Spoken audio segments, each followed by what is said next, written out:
Hello students, in this video today we will discuss about the urinary system. सबसे पहले देखते हैं इसके इंट्रोडक्शन के बारे में. As a result of activities of cells, a lot of metabolic waste like unwanted by products are formed. शरीर में कोशिकाओं के द्वारा होने वाली क्रियाविधि के फलस्वरूप, जिसके अंतर्गत बहुत सारी चयापचय की प्रक्रियाएं होती हैं, जिससे बहुत सारे वेस्ट प्रोडक्ट बनते हैं जिनकी शरीर में आवश्यकता नहीं होती, जिनको शरीर से बाहर निकाला जाता है और शरीर में समस्थिति बनाई जाती है, जिससे शरीर स्वस्थ रहता है. Excretion is thus defined. इस प्रकार से हम उन सभी वेस्ट प्रोडक्ट को उत्सर्जित करने की प्रक्रिया को कुछ इस प्रकार से डिफाइन कर सकते हैं. Excretion is thus defined as a process by which metabolic waste are removed from the body and an osmotic balance is maintain. इस प्रकार से हम उत्सर्जन को डिफाइन कर सकते हैं कि यह जो है एक प्रकार के उत्सर्जी पदार्थ जो है या मेटाबॉलिक वेस्ट जो है मेटाबॉलिक एक्टिविटी के फलस्वरूप बनने वाले वेस्ट मटेरियल होते हैं, जिनको शरीर से रिमूव किया जाता है और शरीर में ऑस्मेटिक बैलेंस मेंटेन किया जाता है. The major waste products includes. जो हमारे शरीर में बड़े वेस्ट प्रोडक्ट होते हैं उनके अंतर्गत आता है सबसे पहला कार्बन डाइऑक्साइड, जो कि हमारी प्रत्येक कोशिकाओं के द्वारा निर्मित किया जाता है. इस कार्बन डाइऑक्साइड को रेस्पिरेटरी सिस्टम के द्वारा जो है एक्सक्रीट किया जाता है. दूसरा nitrogenous waste such as ammonia, urea and uric acid. These substances are eliminated by the excretory system. Nitrogenous substances protein के मेटाबॉलिज्म के बाद बनने वाले प्रोडक्ट होते हैं, जैसे कि अमोनिया, यूरिया, यूरिक एसिड. इन सभी वेस्ट प्रोडक्ट को एक्सक्रीटरी सिस्टम यानी कि यूरिनरी सिस्टम के द्वारा एक्सक्रीट किया जाता है. The urinary system is one of the excretory system of the body. It consist of the following structure. Urinary system हमारे शरीर में पाया जाने वाला एक एक्सक्रीटरी सिस्टम है या उत्सर्जी तंत्र है, जिसमें निम्नलिखित भाग होते हैं. पहला, इसके अंतर्गत दो किडनियां पाई जाती हैं, दो गुर्दे होते हैं, दो यूरेटर होते हैं, दो यूरिनरी ब्लैडर एक यूरिनरी ब्लैडर होता है और एक यूरेथ्रा होता है.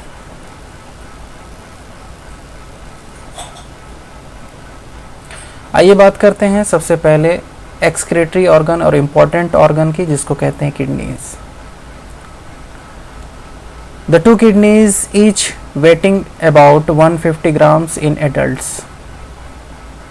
वयस्क में पाई जाने वाली जो किडनी होती है उसमें से प्रत्येक का वजन तकरीबन 150 ग्राम होता है, जो कि पेरिटोनियम के पीछे एब्डोमिनल कैविटी में पश्च उदरी दीवार में यानी कि पोस्टीरियर एब्डोमिनल पार्ट में वर्टिब्रल कॉलम के दोनों तरफ पाई जाती है. किडनी का आकार बीन शेप का होता है, जिसकी लंबाई तकरीबन 11 सेंटीमीटर, चौड़ाई 6 सेंटीमीटर और मोटाई 3 सेंटीमीटर होती है. राइट किडनी जो होती है वो लेफ्ट किडनी की तुलना में लीवर के कारण थोड़ी सी नीचे पाई जाती है. और किडनी के वर्टिकल सेक्शन में देखने पर हमको उसके दो भाग दिखाई देते हैं. पहला है कॉर्टेक्स, आउटर बाहरी भाग होता है वो कॉर्टेक्स होता है. ये वाला भाग जो आपको दिखाई दे रहा है ये बाहरी भाग, जो लाइट पिंक कलर का है उसको हम कॉर्टेक्स कहते हैं. और जो कि रेडिश लाल कलर का होता है. और दूसरा बीच का भाग होता है मेड्यूला, जो कि पेल कलर का होता है, जिसमें तकरीबन 10 से 15 पिरामिडल स्ट्रक्चर पाए जाते हैं, जो जिनका अंत जो है या इनके अपेक्स में जो है रीनल पेपली होते हैं. ये रीनल पेपली जो है कैलिक्स की तरफ प्रोजेक्टेड होते हैं, कैलिक्स की तरफ जाकर खुलते हैं. तकरीबन 10 से 15 माइनर कैलिक्स पाए जाते हैं और ये 10 से 15 जो माइनर कैलिक्स है ये तकरीबन एक किडनी में 2 से 3 मेजर कैलिक्स को ज्वाइन करते हैं, और 2 से 3 ये जो मेजर कैलिक्स हैं वो ज्वाइन होकर एक यूरेटर का सबसे अपर पार्ट और वाइड एरिया बनाते हैं जिसको हम कहते हैं रीनल पेल्विस।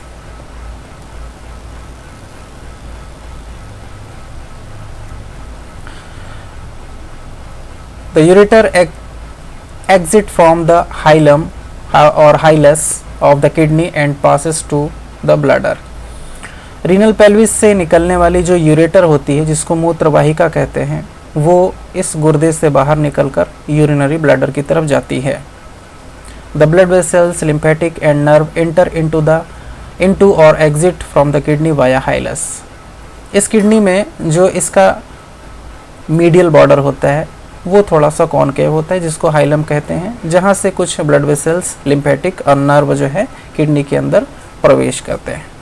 वैसे देखा जाए तो किडनी की 2 सतहें होती हैं, एंटीरियर सरफेस, पोस्टीरियर सरफेस। इसके 2 पोल होते हैं, सुपीरियर पोल और इन्फीरियर पोल। सुपीरियर पोल में एक ग्लैंड पाया जाता है जिसको सुपरएड्रिनल ग्लैंड कहते हैं या एड्रिनल ग्लैंड कहते हैं, और इसके 2 बॉर्डर होते हैं। ये राइट किडनी है तो इसका ये वाला भाग, ये वाला जो बॉर्डर है वो राइट बॉर्डर है या आउटर बॉर्डर है, या हम इसको लेटरल बॉर्डर भी कह सकते हैं।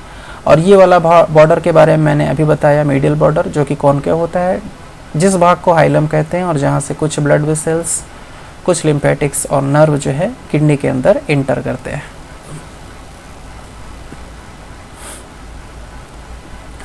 अब आइए बात करते हैं इसके माइक्रोस्कोपिक स्ट्रक्चर की। The basic functional unit of the kidney is nephron. Kidney का जो माइक्रोस्कोपिक स्ट्रक्चर होता है वो उसको हम नेफ्रॉन कहते हैं। तकरीबन एक किडनी में 1 से 1.3 मिलियन नेफ्रॉन पाए जाते हैं। इस पूरे नेफ्रॉन की लंबाई तकरीबन 45 से 65 मिलीमीटर होती है। इस नेफ्रॉन के विभिन्न भाग होते हैं, जैसे कि पहला भाग जो होता है वो बोमन कैप्सूल कहलाता है। इसके अंदर पाया जाने वाला ग्लोमेरुलस है, और इस ग्लोमेरुलस के पास में जो कन्वोल्यूटेड ट्यूब्यूल होती है, संवलित नलिका होती है, उसको प्रोक्सिमल कन्वोल्यूटेड ट्यूब्यूल कहते हैं। उसके बाद एक लूप पाया जाता है जिसको लूप ऑफ हेनले कहते हैं। लूप ऑफ हेनले के बाद, लूप ऑफ हेनले में डिसेंडिंग और असेंडिंग लिम्ब होते हैं। असेंडिंग लिम्ब जो है डिस्टल कन्वोल्यूटेड ट्यूब्यूल्स में जाकर मिल जाता है, और डिस्टल कन्वोल्यूटेड ट्यूब्यूल लास्ट में कलेक्टिंग ट्यूब्यूल में या कलेक्टिंग डक्ट में जाकर खुलते हैं।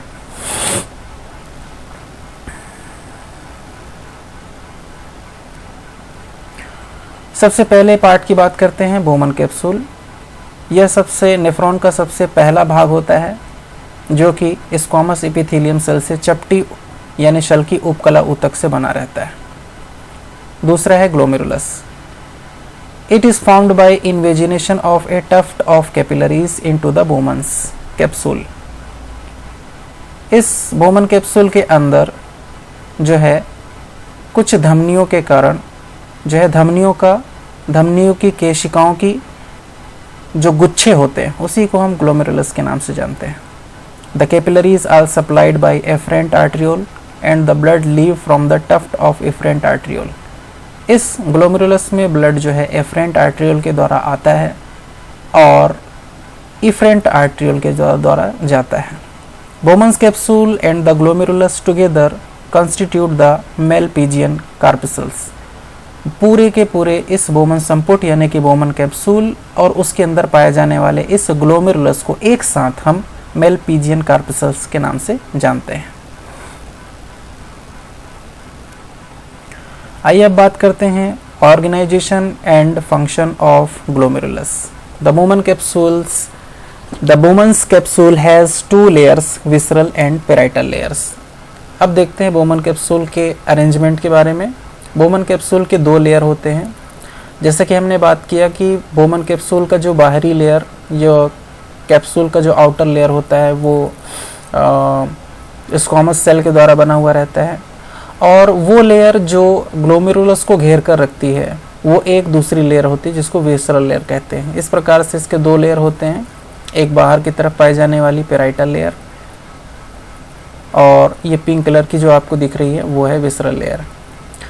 Visceral cell layer is very closely applied to the loops of the capillaries so as a surrounded each loop on all sides. Visceral layer जो है पूरी तरह से जो है ग्लोमेरुलस को ढक कर रखती है. It is continuous at the site of entrance of the afferent and efferent arteriole with the peripheral layer. यह entrance के जगह पर ये जो विसरल लेयर है आपस में मिली हुई रहती है. Parietal cell layer is applied to Bowman's capsule proper and forms the outer lining of the glomerulus. It is continuous with the proximal convoluted tubule. बाहर की जो पेराइटल लेयर होती है वो बोमन कैप्सूल की सबसे बाहरी परत होती है और ये परत जो है प्रॉक्सिमल कन्वोल्यूटेड ट्यूब्यूल में जाकर विलीन हो जाती है. A space is present between the visceral and parietal layer of the Bowman capsule called Bowman space. Parietal layer और विसरल लेयर के बीच में एक जगह पाई जाती है या उस स्थान को जो पेराइटल लेयर और विसरल लेयर के बीच में होती है उसे हम बोमन स्पेस कहते हैं. The structure intervening the blood within the capillary loop and Bowman space is called glomerulus membrane or glomerular capillary wall. इस ग्लोमेरुलस के अंदर और बोमन स्पेस में पाए जाने वाली जितनी संरचना होती है उसको हम ग्लोमेरुलस मेम्ब्रेन या ग्लोमेरुलस कैपिलरी वॉल कहते हैं.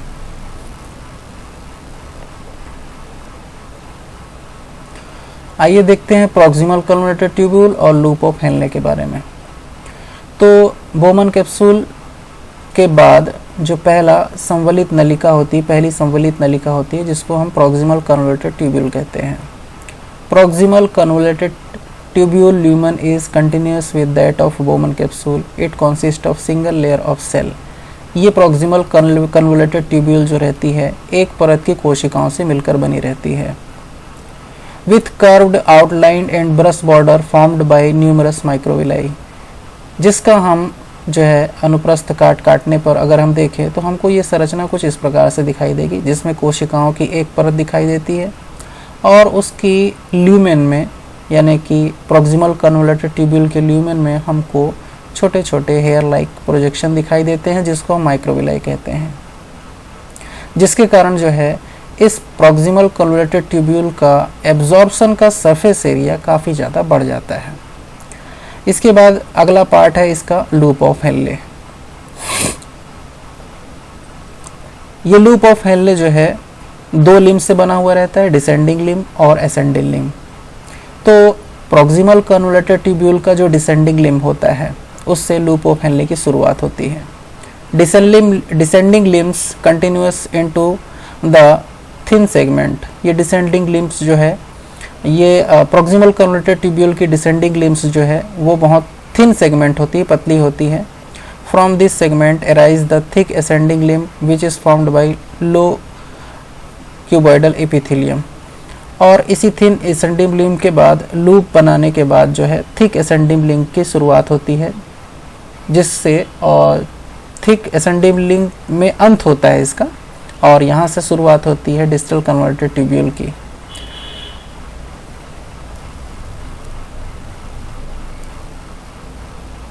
अब आइए बात करते हैं डिस्टल कन्वोल्यूटेड ट्यूब्यूल की.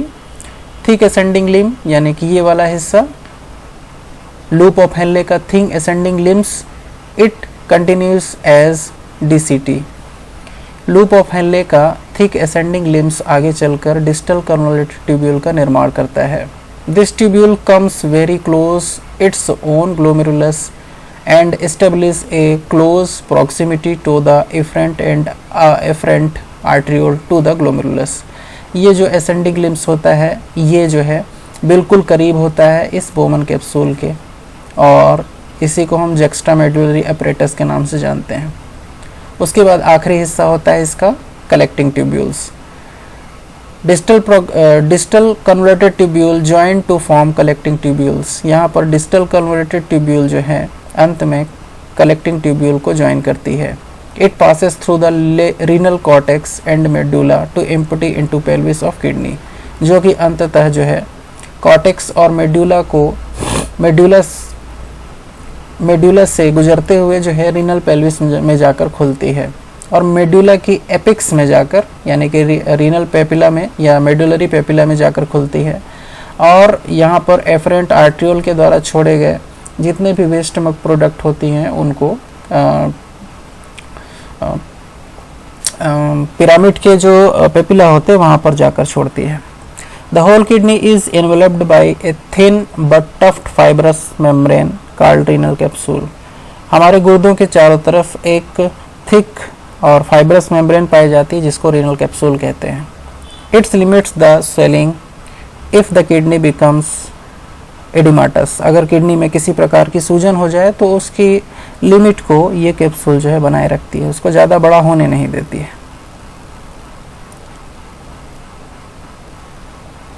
ब्लड सप्लाई देखते हैं इसकी किडनी की, तो हम जानते हैं कि सबसे पहले जो एब्डोमिनल एओर्टा होती है उससे जो है दो ब्रांचेस निकलती है, राइट किडनी के लिए और लेफ्ट किडनी के लिए, जिसको हम रीनल आर्टरी कहते हैं। रीनल आर्टरी जो है हाइलम से इंटर करते हुए किडनी में इंटर करती है और सेगमेंट में बढ़ जाती है, कुछ सेगमेंट में बढ़ जाती है जिसको हम सेगमेंटल आर्टरी कहते हैं। ये सेगमेंटल आर्टरी जो है इन हर एक प्रत्येक जो पिरामिड्स है यहाँ पर उनके बीच में या रीनल कॉलम्स में जो है रन करते हुए आगे की ओर जाती है और ठीक जो है जंक्शन मेडुला और कॉर्टेक्स के बीच का जो जंक्शन है वहाँ पर जाके ये आर्च बना लेती है जिसको हम यहाँ पर आर्कुएट आर्टरी कहते हैं। उसके बाद ये जो है बेस की तरफ यानी कि किडनी के कॉर्टेक्स की तरफ जाती है जिसको हम कॉर्टिकल रेडिएट आर्टरी कहते हैं और फिर ये जो है छोटे छोटे शाखाओं में बढ़ते हुए जो है बोमन कैप्सूल के अंदर जाती है जिसको हम एफरेंट आर्ट्रियोल कहते हैं और प्रत्येक बोमन कैप्सूल के अंदर जाकर ग्लोमेरुलस का फॉर्मेशन करती है और वहाँ पर ग्लोमेरुलस का फॉर्मेशन करके बाहर निकलती है जिसको हम इफरेंट आर्ट्रियोल कहते हैं और फिर वो इफरेंट आर्ट्रियोल जो है इस नेफ्रॉन के चारों ओर घूमती है ताकि नेफ्रॉन के द्वारा जो अब नेफ्रॉन से अतिरिक्त जो पुनः अवशोषण की प्रक्रिया होती है, नेफ्रॉन से कुछ अतिरिक्त जिसकी शरीर में ज़रूरत होती है, ऐसे खनिज लवण और वाटर की अगर ज़रूरत होती है तो उनको क्या करती है वो एब्जॉर्ब कर लेती है। उन्हीं को हम पेरिट्यूबुलर कैपिलरी कहते हैं। अब वो पेरिट्यूबुलर कैपिलरी जो है वेन्यूल में परिवर्तित हो जाती है और वेन्यूल जो है कॉर्टिकल रेडिएट